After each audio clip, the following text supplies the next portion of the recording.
श्री रामचंद्र ऐसे पति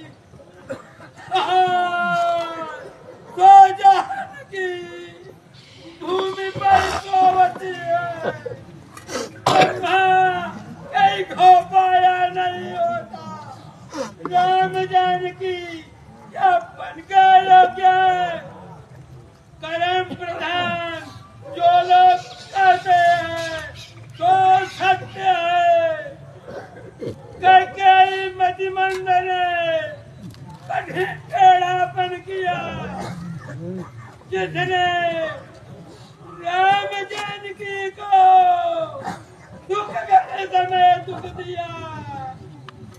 सूर्य कुल रूपी वृक्ष की कुल्हाड़ी बनी, कुमत ने सब जग को दुखी किया।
माता और स्वामी इन सबको प्राण के सहित सेवन कीजिए। ओ राम जी तो प्राण के प्यारे, सब जीवन के जीवन रूप है। ओ स्वार्थ रहित सबके सखा है। ओ जहाँ से पूजनीय परम प्यारे है, सबको राम ही के नाते मानना चाहिए। ऐसा में जान साथ बन जाओ, साथ जग में जीवन का लाभ लो। हमारे समेत तुम बहुत भाग के पात्र बहे, तुम्हारी मैं बल जाओ। जो तुम्हारा मन छल छोड़ श्री राम के पद में वास किन गोत्र पते, तिरिया जग में वही है कि जिसका बेटा राम भक्त होए, नहीं तो उससे नाहक बलि नामक जन्म लिया। राम से विमुख बेटा होना इसकी हानि है। तुम्हारे ही भाग्य से राम जीवन जाते हैं। इसमें जरा कुछ है कुछ नहीं, सब सुकृतों का बड़ा फल यह है कि सीताराम के पद कमल में सहज स्नेह होए, राग रोज मद मोह इन सब के बस में, सपने में भी न होना। सब प्रकार से विकार को छोड़ मन क्रम वचन से सेवा करना। वन में तुमको सब बात